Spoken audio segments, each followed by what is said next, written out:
everyone, welcome to Creative Coloring with Erum. Today I will be doing one layer stamping, masking and some artist marker coloring on Spring Daisy stamp set.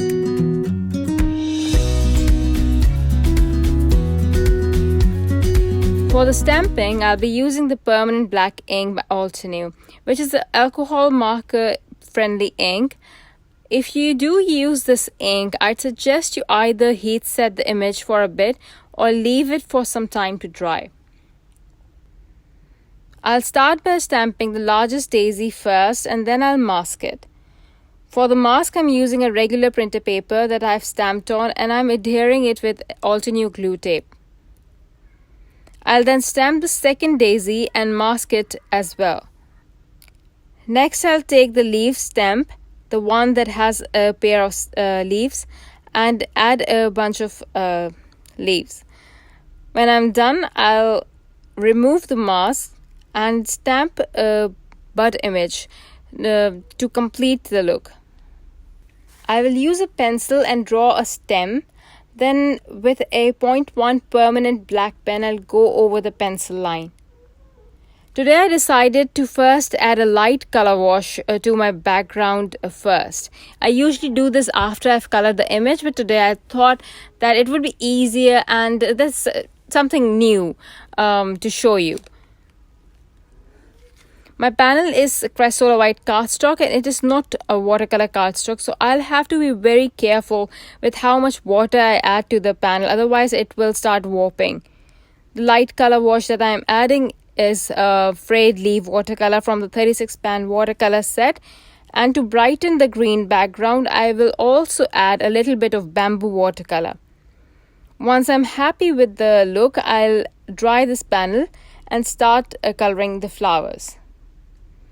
For the flowers, I'm using Sun-Kissed, Orange Cream, Autumn Blaze and Fire Brick. Today I'll be doing glazing and coloring from light to dark. I usually color from dark to light if you've noticed before, but this time it's light to dark and this is quick and easy coloring. Okay, so I'll be coloring light to dark and then bring in the lightest color again to blend everything. Starting with the lightest Sun-Kissed and then adding color in flicking motion, moving on to Orange Cream, then Autumn Blaze, and in the end Fire Brick. To blend everything in and make everything appear smooth, velvety looking, I'll bring in Sun-Kissed again and blend everything. I'll color all the petals the same way. I'll leave you with some music. I'll list text on the screen if there's something important worth mentioning. Be back soon.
You must have noticed how I switched from adding marker coloring to watercolor on the flower center. It's because I don't know why this hasn't dried up yet, but the ink was smearing and the color wasn't coming off as vibrant as I wanted it to. So I just used the Citrus Burst watercolor instead. I'll also add splatters of frayed leaf watercolor to the background of different sizes and concentration, and once they are dry, I'll add fine black paint splatter too. To make the outline of the flowers and leaves more prominent, I'll go over the outline with permanent black pen so that the images pop and stand out more. For the sentiment, I decided to add a thin black strip of a cardstock, but before doing that, first I'll adhere this word thanks onto it, which I've die cut twice and glued together to make it a little bit more sturdier. Now I'll place the strip onto the card, take my measurements and snip off the excess. I'll then adhere this word die with the foam tape and my card is ready. I hope you enjoyed today's video. I had a lot of fun coloring. It has been a while since I've colored with artist markers. I'll see you all soon. Thank you everyone for watching. Bye.